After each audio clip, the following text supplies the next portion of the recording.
Welcome everyone, I am Tamika Lodge Fenton. Thanks for joining us for the City and Guilds Math and English sessions. We're going to start with math today and we'll focus on the topic of operations on percentages. Let us look at the focus of the session. What we want you to get from today is understanding of how to express simple numerical information as percentages and calculate percentages of numbers. Now this is taken from Unit 206 in the Stage 2 curriculum. Let us review a little. Percentage in its simplest form simply means per 100. 75% means 75 out of 100 parts. Okay, 100% means 100 out of 100, right? And you say, boy, I completed the work, 100% of the work was done. That means you did everything, nothing was left. Good. 1%, not a very good percentage if you're talking about money, but 1% is 1 out of 100. All right, so a percent can also be expressed as a decimal or as a fraction. Let's look at one that we all should be familiar with, 50%. 50%, as you can see with the percentage sign there, and it can also be represented as a decimal, which is 0.5, and half, which is really 50/100th. And the 50/100th would have been simplified. We would have factored out 50 out of the 50 and 50 out of the 100, giving us a half. All right, let us look at today's first question. A student receives 7 marks out of 10 marks in a test. What is this expressed as a percentage? So, what is the percentage? We're talking about 7/10 multiplied by 100 because we're dealing with percentage. So, that would be, we would simplify as best as possible by factorizing. 10 into 10 goes 1 time, 10 into 100 goes 10 times. 10 multiplied by 7 gives us 70%. So 7/10 is 70%. This student got most of the tests correct. If you're talking about 100%, 70% is correct, 30% would be incorrect. All right, next, similar question. The percentage is different. The student receives 6 marks out of 10 in a test. What is this percentage? What is this percentage? What does it look like, or how do you express this percentage? Same process. 6/10 of 100. So we're talking about simplifying all the time, factorizing when it is possible. So 10 divided by 10, 1. 100 divided by 10 gives us 10. 10 multiplied by 6 gives us 60%. So what we're saying, 6 correct out of 10 is 60%. And you've gotten tests at school, and if you get 10 items and you get 6 right, 60% you get. If you get 5 items, 50%. You know what I'm talking about. So this is easy. Out of 10, it's pretty easy to understand. So let's just look at a few others. 5/10, 5 out of 10, that's half. And you know what half is, right? Exactly, 50%. You don't even have to work that one out. All right? So half of 100 is 50%. And you have to approach math like that. Math, you have to be thinking. It's not just, I don't want you to just slavishly be calculating every time. I want you to think about the problem that you're doing. Think about your experience. Think about what you know. Everyone should know that 50 is half of whatever the total is. So if it's 5 out of 10, that's half of it. That's 50%. No hard thing there. 2/10, 20%. 4/10, 40%. So once it's out of 10, you pretty much can tell the percentage very easy. All right. 3 students out of a group of 20 received full marks in a test. All right. What are the numbers we're working with here? We have 3 students out of 20. Let us look at how we could work this problem. So 3 out of 20 students, so that's 3/20 multiplied by 100, because remember, percentage is simply per 100. All right, so 3, and we're going to simplify or factorize as best as possible. 20 into 20, 1 time. If you can't do the 20, you can start with 10, even 5. So 20 into 20 goes 1 times, 20 into 100. And you know this, you know, you have $100, how much $20 you can get out of it? All right. So you can get $5 $20. 520 is 100. Good. So 5 times 3 gives us 15. So 3 out of 20 represents 15%. 15%. So it doesn't matter if it's 3 apples out of 20 apples, $3 out of $20. Once it is 3 out of 20, it is 15%. Great job. You guys have been doing great so far. So let's look at the next question. 12 students out of a group of 20 students are girls. What percentage of the group are girls? So we have what percentage are girls? We know that 12 of them are girls and the total number of students are 20. So similar thing, 12 out of 20 multiplied by 100 because we're looking at percentages. And you simplify as best as possible. 20 into 20, 1 time, 20 into 100, 5. 5 multiplied by 12 gives us 60. What does that tell us? Every time you have 12 things out of 20 things, if you're asked what is that percentage, it's always going to be 60%. All right? Great. So if it's a test you did, and it's 20 marks, the test value, and you only got 12 marks, your teacher don't even have to tell you the percentage.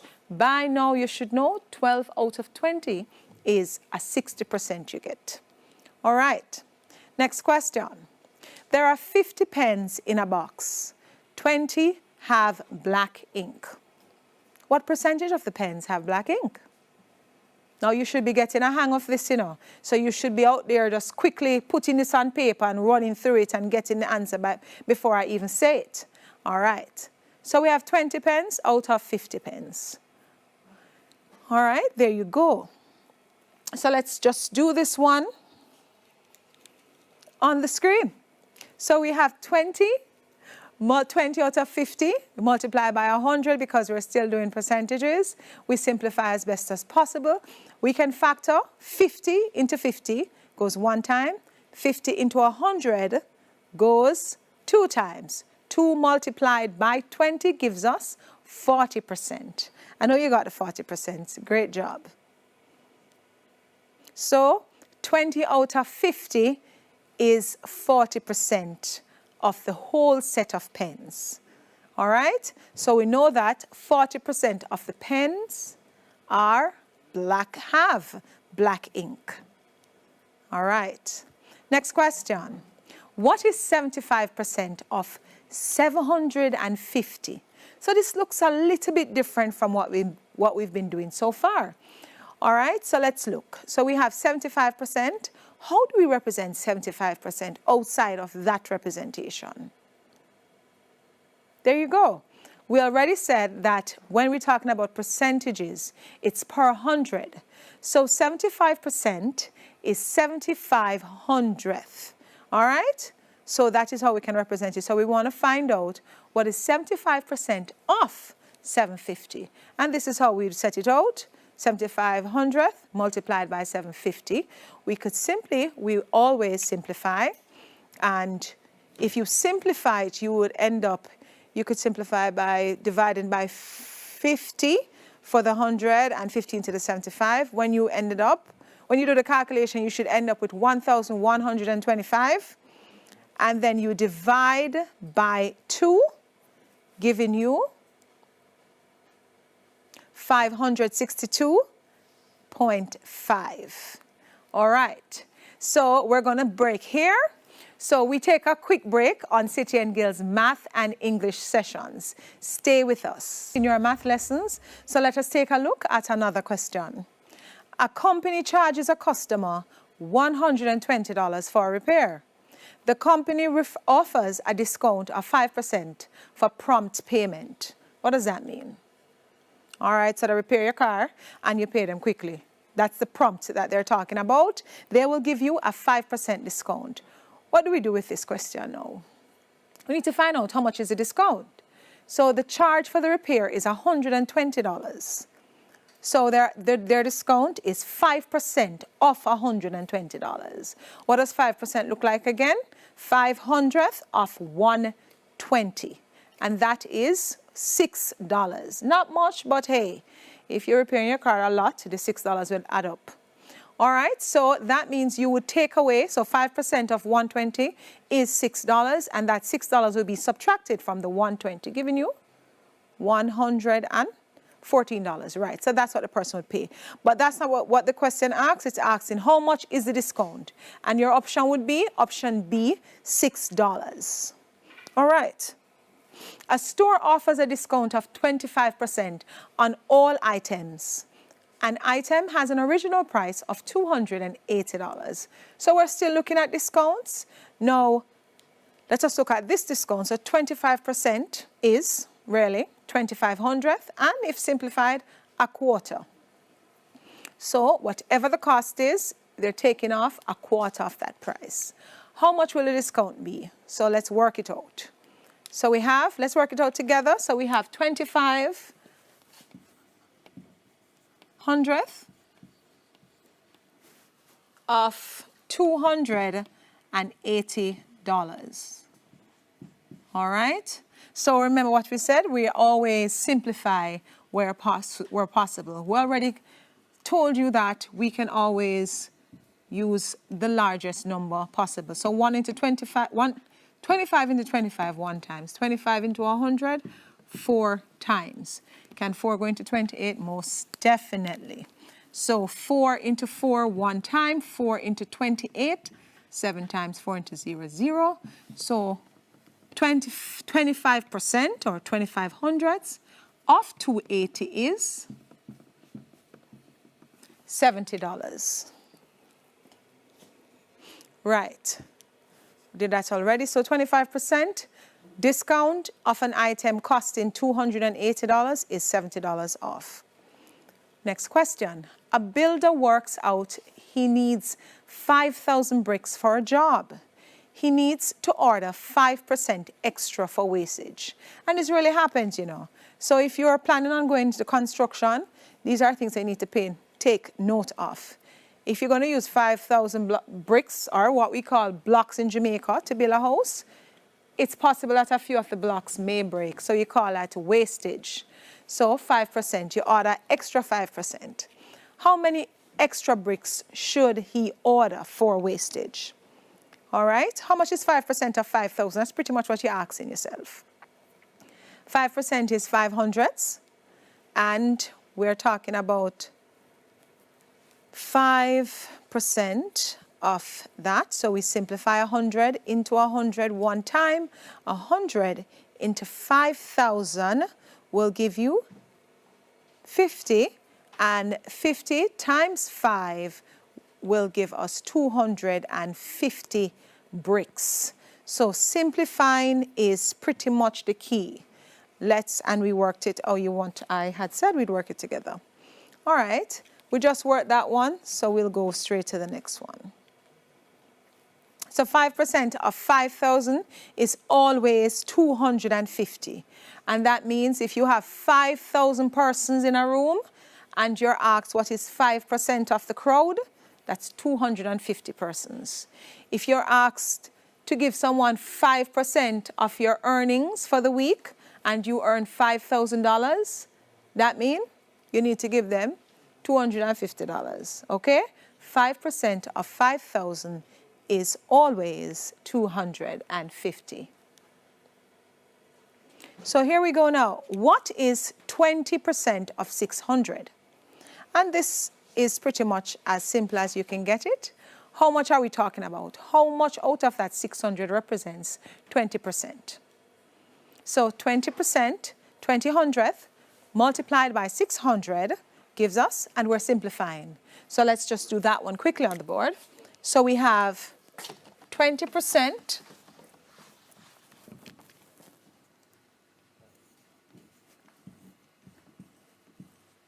of 600, simplify 100 into 100 one time, 100 into this goes 6 times. 6 times 2 is 12.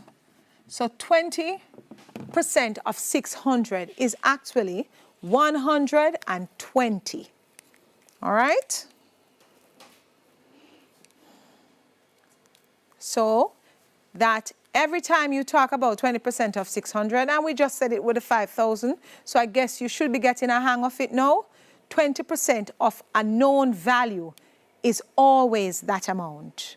So once it is 20% of 600, it's going to be 120. Great. So let's look at what is 5% of 600. Now, if you're really pushing yourself, you can probably work this out without even calculating it, but I'll look at it at the end. So it's 5% of 600. 500th of 600 is 30. And you would simply factorize as much as you can. 100 into 100, 1 times 100 into 600, 6 times 5 gives me 30. So 5% of 600 is 30. Now let's look at something. So 30 is 5% of 600. Remember, we just did the previous question. And 20% equals 120. Let's look at something. If I were to add 5% plus another 5, plus another 5, plus another 5, so I add 4 5, I would get 20%. That means 30 plus 30 plus 30 plus 30. Those are all my 5%. Would equal to 120, which you just worked out in the previous question. So guess what happened? I told you this before. Math is logical. Math makes sense. All right, let's look at the next question. Which of the following has the highest value? No, I know that probably when you see this, you're saying, geez, 65%, 3/4, 0.70, 3 out of 5. It's really not that difficult. Let's just look at it together. All right, so what's the first thing? We know that we're going to have to compare. Because they're asking you which of these 4 values are the highest. So you're comparing them. So we have 65% stands on its own. We're not doing nothing with it. 3/4 we can represent as a percentage, and that means it's 3/4, 3/4 of 100. 3/4 of 100 is 75%. All right? 0.7 is the same as 70/100, which is 70%. All right? So we have 3 out of 5, which is pretty much saying 3/5. And 3/5 of 100 is 60%. So now we have brought them all to the same form of representation. They're all percentages. We have 65, 75, 70, 60. Awesome. So which is of the highest value? Simple, 75%. That's right. Which represents 75% though? Exactly. 3/4 or 3/4 represents 75%. Awesome job. All right, so that means 3/4 is greater than all the other values in that representation. Which of the following has the smallest value? So they asked you for the highest previously. Now they're looking at the smallest value. Same concept. We must remember, however, I wanted to make sure you remember this. All these values are referring to the same whole. So 3/4 of a whole, 55% of a whole, it has to be the same whole. All right, so let's quickly go through this question. We would bring them to the same percentages. So we have 3/4 being 75%, 55% stands by its own, 0.7 is 70% as we previously did, 4/5, 80%, and that means 55% is the smallest value within this set.